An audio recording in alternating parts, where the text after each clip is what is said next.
Bonsoir. Excellence, Monsieur le ministre des Affaires étrangères de la République de Djibouti.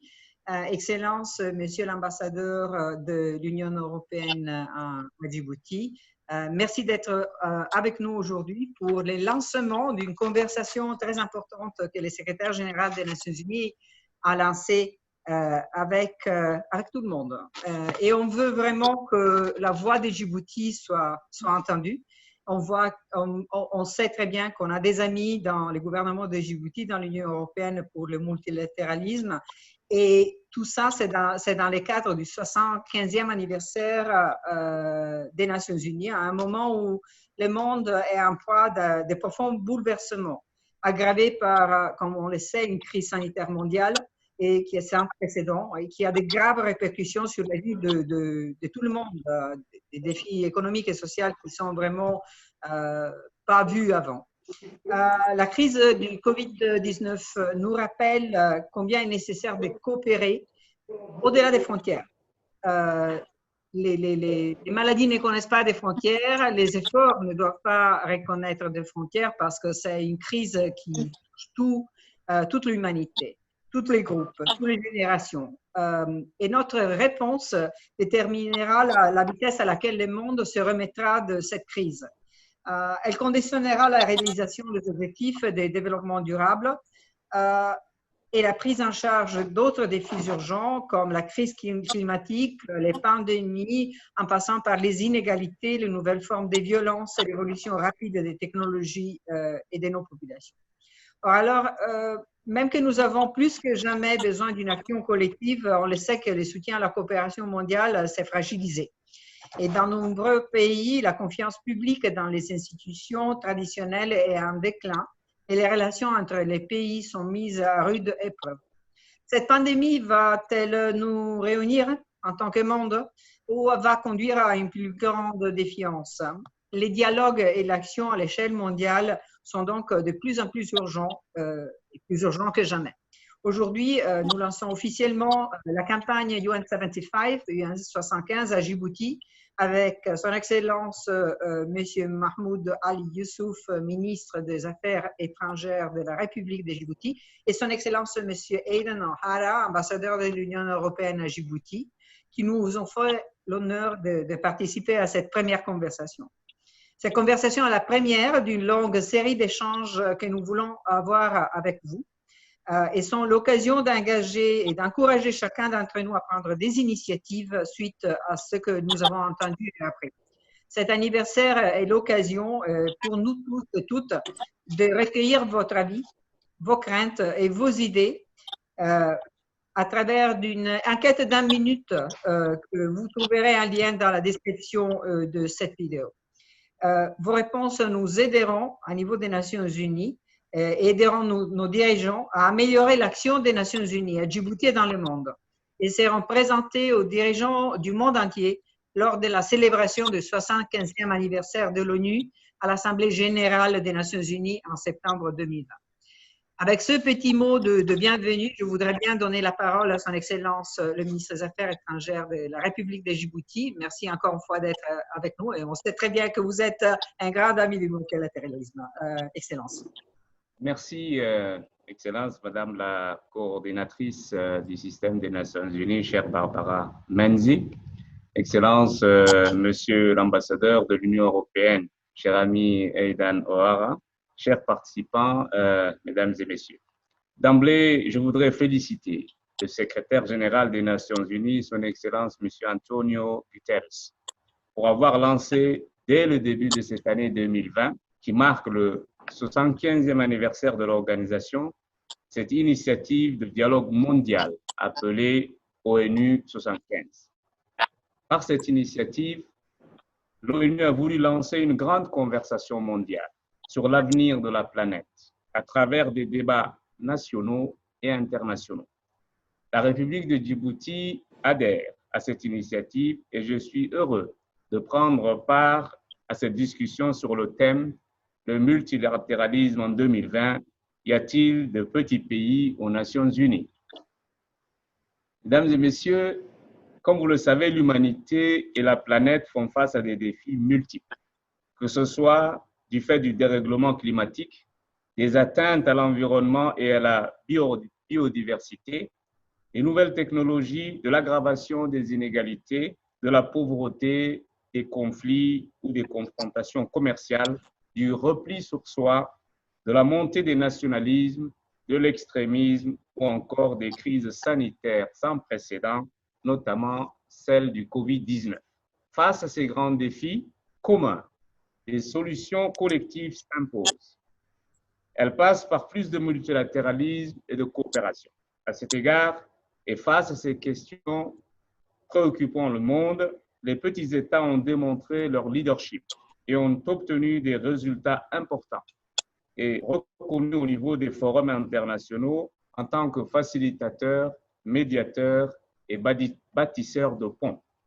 Je tiens à réitérer ici l'attachement de la République de Djibouti au multilatéralisme dont les vertus ne sont plus à démontrer. La réduction de la mortalité infantile, l'éradication de certaines maladies, l'accès à l'éducation, les bienfaits des opérations de maintien de la paix sont autant de preuves des résultats indéniables du multilatéralisme. Il me plaît de rappeler à cet effet que Djibouti s'emploie au quotidien à donner forme aux objectifs du millénaire pour le développement, à travers ses nombreuses réformes engagées, notamment l'adoption d'une loi augmentant le quota des femmes au sein de l'Assemblée nationale et des administrations, l'assurance maladie obligatoire pour la tranche active de la population, ainsi que le programme d'assistance sociale de santé passe pour toutes les personnes préalablement identifiées comme n'ayant aucun revenu. La vie obligatoire, la tranche activité des genres, le chiffre qui a été passé par une loi est de 50%. 50% dans les fonctions collectives, 50% dans les fonctions administratives, donc une parité vraiment parfaite. Par ailleurs, au niveau des instances régionales et continentales, ainsi que dans les instances internationales, la contribution importante de Djibouti aux efforts de la communauté internationale pour la promotion de la paix, la lutte contre le réchauffement climatique, le terrorisme, la piraterie maritime et le trafic des êtres humains est unanimement apprécié à sa juste valeur par la communauté internationale. Cet engagement multilatéral, notamment pour la paix et la sécurité, a valu à Djibouti de servir à 3 reprises en tant que membre du Conseil de paix et de sécurité de l'Union africaine. Djibouti vient d'être réélu au même organe lors du 33e sommet de l'Union africaine pour une période supplémentaire de 2 ans, 2020-2022. Fort de sa crédibilité et de ses réalisations, Djibouti a décidé de se porter candidat au siège non permanent du Conseil de sécurité des Nations Unies pour la période 2021-2022. Et le vote se poursuit. Le deuxième tour de ce vote aura lieu aujourd'hui. Nous espérons que les revendications et la voix de Djibouti sera entendue. Je voudrais profiter de cette occasion également pour rappeler, au regard des procédures et des règles en vigueur relatives notamment au principe de rotation, Djibouti est le candidat naturel et légitime de l'Union africaine pour ce siège. Enfin, je voudrais souligner l'importance des réformes des Nations Unies. Je crois que notre organisation a fait œuvre utile durant 75 ans et Djibouti soutient une réforme équitable, une réforme de profondeur et une réforme qui permette à notre organisation de continuer à servir l'humanité comme elle l'a déjà fait et je pense que c'est de bon augure, les choses sont bien lancées. Voilà quelques mots, Madame la coordinatrice du système des Nations Unies, pour dire que l'engagement de Djibouti, il est indéniable et il continuera à être un engagement pour le multilatéralisme, un engagement pour un meilleur monde. Merci. Merci infiniment, Excellence, Monsieur le Ministre.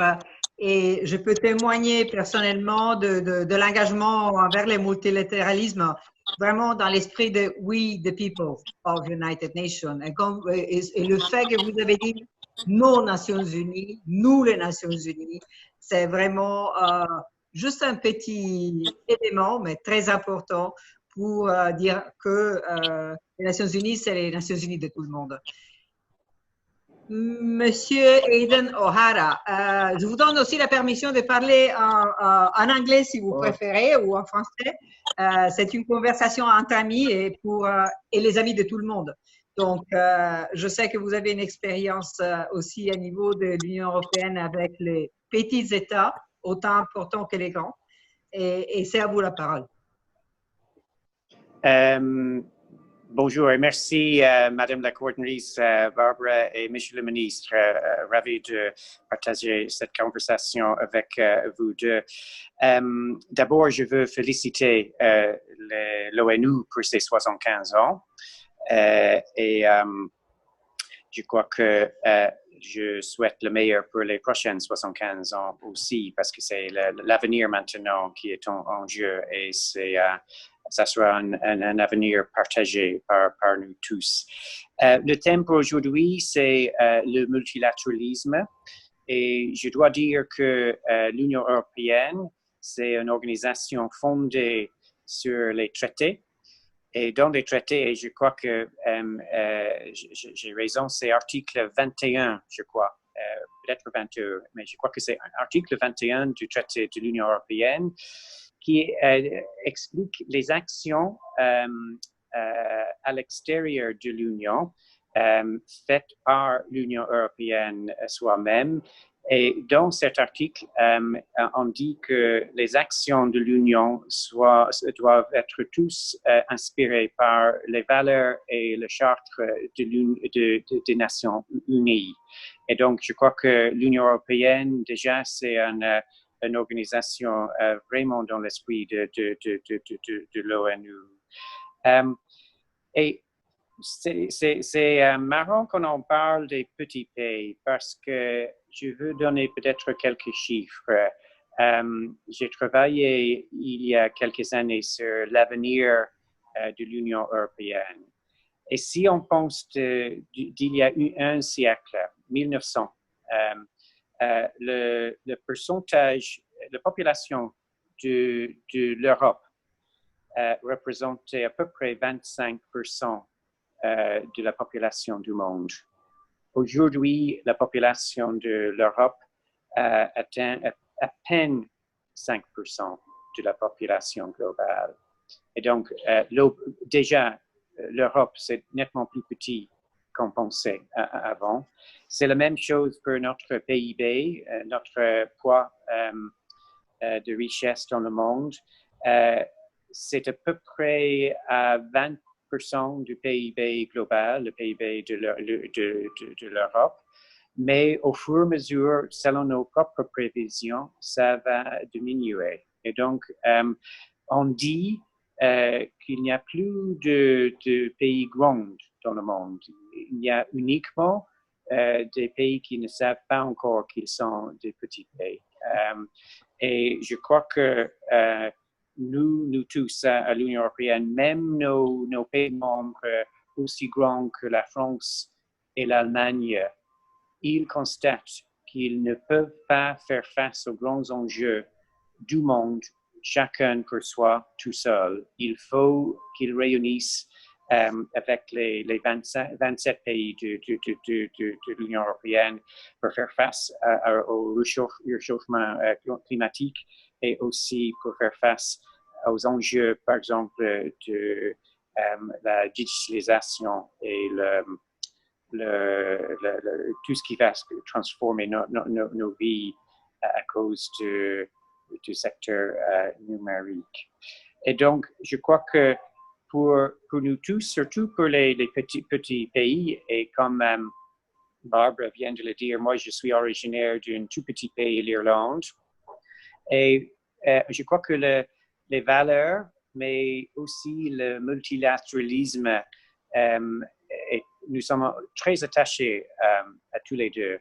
Et c'est pourquoi on peut poser la question, parce que pour nous, il faut qu'il y ait des règles. S'il n'y a pas de règles, nous risquons d'être écrasés par des pays nettement plus grands. Et donc, je crois que c'est grâce aux règles, l'état de droit, toutes les valeurs qui nous réunissent qu'on peut trouver sa place dans le monde et dans un monde vraiment basé sur le multilatéralisme, pas un monde polarisé ou concurrentiel. Je crois que, et comme Barbara l'a dit, avec la pandémie de COVID-19, il y a des enjeux énormes autour desquels on doit faire face ensemble. Si chacun essaie de sauver sa peau, ça ne va pas marcher.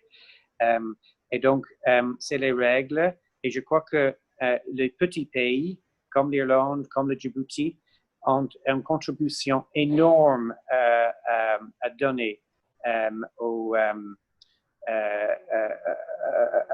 l'ONU et aux autres institutions continentales ou régionales. Et c'est pour ça que, franchement, vraiment, avec toute sincérité, je souhaite le meilleur cet après-midi pour Djibouti aussi dans cette campagne. Et j'espère que la campagne que le ministre et ses collègues ont menée sera bien compensée. Et donc, je vais terminer dans un instant, mais je sais que nous tous, nous sommes très attachés aux ODD et l'agenda 2030, mais imaginons même 2030. C'est presque demain maintenant. Et notre vision doit être encore plus loin. Et c'est quelque chose d'effrayant parce que si on pense à un enfant maintenant qui commence à l'école, qui a peut-être aujourd'hui 5 ans, cet enfant va exercer un métier quand il ou elle sera grand. Mais nous savons que presque tous les métiers qu'ils vont exercer quand ils sont adultes n'existent pas encore. C'est aussi effrayant que ça. C'est grâce à toute la transformation numérique qu'il y a une vitesse de transformation maintenant qui est très, très difficile à gérer. Et pour trouver les métiers, former les gens, préparer, à mon avis, il faut même préparer, former les gens pour faire face au changement en soi maintenant, parce que la vitesse de changement est tellement rapide que c'est grâce à des visions comme les ODD, mais aussi maintenant, il faut commencer à réfléchir à tout ce qui va succéder aux ODD. Et je crois que le fait des 75 ans de l'ONU, c'est le moment maintenant de commencer, comme le secrétaire général le veut, cette réflexion. Et donc, je vais terminer sur ça, Barbara. Merci. Merci encore une fois, Excellence, Monsieur le Ministre, Excellence l'Ambassadeur. Je suis vraiment honorée d'avoir eu la chance de partager ces moments avec vous. Encore une fois, pour tous ceux qui vont écouter ces vidéos, il y a un survey en ligne que vous allez trouver dans ces vidéos. On veut vous écouter. On est à l'écoute comme Nations Unies. Et comme Nations Unies, c'est nous, les gens des Nations Unies, c'est tout le monde. Encore une fois, merci. Petits États, c'est la famille humaine. Et on est tous ensemble. Merci infiniment. Merci. Bye bye. Bye bye. OK. Fin de l'enregistrement et à très bientôt et encore une fois, bravo. Merci et bonne chance pour aujourd'hui. Okay. Merci beaucoup et bon courage à tous et merci beaucoup. Bonne fête à la famille des Nations Unies. Merci. Merci.